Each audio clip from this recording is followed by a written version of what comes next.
Halo teman-teman, kembali lagi dengan saya di sini. Di sini saya akan melakukan review terkait dengan pertandingan antara Indonesia menghadapi Australia. Sebagaimana kita tahu bahwa skor akhir adalah 4-0 untuk kemenangan Australia. Hal ini tentunya dari sisi skor mungkin terlihat mengecewakan ya, karena untuk pertama kalinya Indonesia kalah dengan selisih 4 gol di Piala Asia ini. Sungguh cukup disayangkan ya, padahal di 3 pertandingan sebelumnya, kalaupun Indonesia kalah 2 kali itu skornya marginnya 2 gol, tetapi pada pertandingan ini harus kalah dengan margin 4 gol. Nah, mungkin dari sisi skor agak mengecewakan, tetapi dari sisi permainan sebenarnya cukup menjanjikan ya, bahkan sangat menjanjikan, sehingga Sinteyong pun mengatakan bahwa pertandingan menghadapi Australia ini bisa dibilang adalah pertandingan terbaik yang dijalani oleh timnas Indonesia dibanding dengan pertandingan sebelumnya dari sisi permainan seperti itu. Dan memang kalau kemarin kita perhatikan, Indonesia ini sudah langsung menyerang sejak awal seperti itu ya. Nah, di sini mungkin saya akan sedikit menganalisa ya dari sudut pandang saya sendiri. Teman-teman boleh sepakat atau tidak terkait dengan setidaknya bagi saya sendiri ada 3 hal yang menyebabkan Indonesia harus mengakui keunggulan dari Australia. Yang pertama, itu adalah Sinteyong itu terlalu bermain terbuka sejak awal. Nah, hal ini menurut saya itu adalah salah satu penyebab Indonesia mengalami kekalahan. Kenapa? Karena ketika Indonesia terlalu bermain terbuka di awal, pemain itu terlalu semangat untuk menyerang. Pada akhirnya ketika dilakukan serangan balik, para pemain belum siap seperti itu. Apalagi Indonesia menerapkan strategi 3-4-3 gitu ketika menyerang. Akhirnya ketika dua back sayap itu naik ya, di sektor kanan ada Asnawi, di sektor kiri ada Shane Patinama. Ketika bola direbut oleh Australia kemudian dilakukan serangan balik, nah dua pemain ini tuh terlambat untuk turun seperti itu. Gol pertama Australia itu di sektor kanan itu terjadi ketika pemain Indonesia kehilangan bola di tengah dan akhirnya dimanfaatkan oleh pemain Australia, mencetak gol, diblok, dan akhirnya masuk ke gawang sendiri. Seperti itu. Kemudian karena pemain terlalu terbuka dari awal, mereka terlalu ngegas dari awal seperti itu, sehingga energi mereka cepat habis seperti itu, dan itu pada akhirnya dimanfaatkan oleh para pemain Australia. Kemudian yang kedua, menurut saya itu adalah Indonesia itu tidak punya pemain pengganti yang bisa mengubah keadaan, yang bisa mengubah permainan di lapangan seperti itu. Jadi kalau kita perhatikan di beberapa pertandingan sebelumnya, Sinteyong itu tidak melakukan banyak perubahan dari komposisi pemain. Pemain-pemain kunci itu selalu bermain. Ada Ivar Jenner, kemudian ada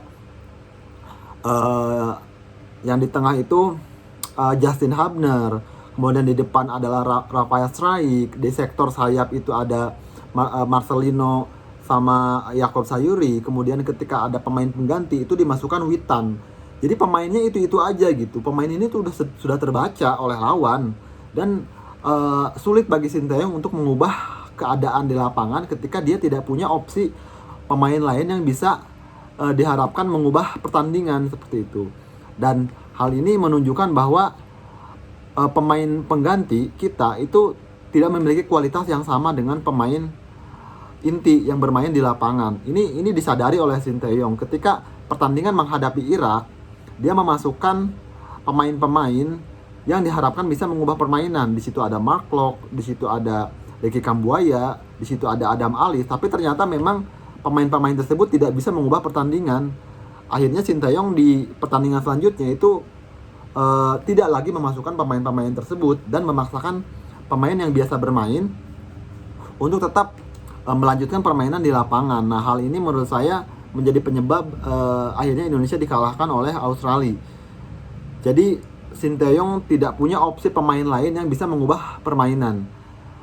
Padahal sebenarnya di bangku cadangan itu ada pemain-pemain yang diharapkan seharusnya bisa.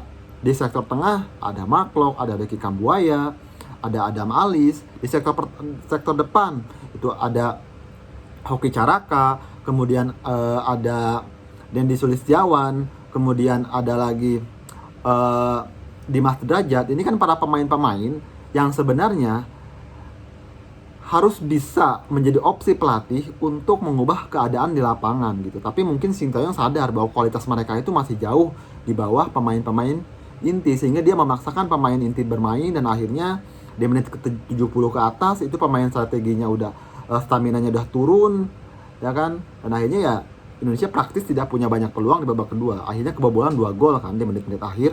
Nah, kemudian yang ketiga, jika kita analisa, itu adalah kurang efektif dari sisi penyerangan ya, terutama dari sektor sayap kiri sih. Yang saya perhatikan itu antara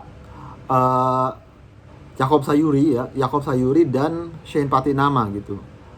Nah, ini Shane ini kan mungkin baru pertama main juga ya, jadi kombinasi antara Shane Patinama ini dengan Yakob Sayuri atau dengan Marcelino Ferdinand ini agak kurang gitu. Jadi kayak belum ada chemistry di antara mereka gitu. Jadi berkali-kali ketika Shane maju ke depan, overlapping ke depan, itu kurang efektif ketika dia membuka ruang ataupun dia memberikan umpan bagi rekannya seperti itu.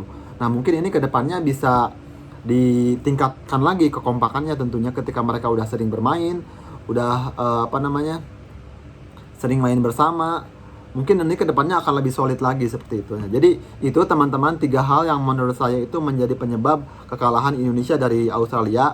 Tapi apapun itu, kita tetap harus mengucapkan apresiasi sebesar-besarnya kepada para pemain. Kita mengucapkan terima kasih sebesar-besarnya kepada para pemain. Dan bagaimanapun Indonesia ini sudah mencetak sejarah ya, dimana kita bisa berhasil lolos ke babak 16 besar atau ke babak knockout ya, atau ke fase gugur, melampaui Piala Asia yang sebelumnya sudah kita laksanakan. Tentu ini adalah sebuah capaian besar, ini sebuah harapan besar bagi timnas Indonesia. Tetapi tentu dengan berbagai macam kekurangan yang ada, hal ini harus tetap menjadi evaluasi ke depannya. Dan semoga nanti pertandingan timnas ke depannya bisa berlangsung lebih baik lagi. Semoga ini adalah awal dari kemajuan timnas sepak bola Indonesia sehingga bisa berprestasi ke depannya. Itu aja teman-teman yang bisa saya sampaikan. Dan mari kita nantikan pertandingan timnas selanjutnya. Di depan mata itu masih ada kualifikasi Piala Dunia, di mana kita masih akan menghadapi Vietnam, masih akan menghadapi Irak dan Filipina. Semoga Indonesia bisa meraih kemenangan dan bisa lolos ke babak ketiga di kualifikasi Piala Dunia, sehingga kita akan lolos secara otomatis ke Piala Asia 2027. Demikian teman-teman, tetap dukung sepak bola Indonesia, tetap berikan dukungan untuk timnas Indonesia. Bravo sepak bola Indonesia.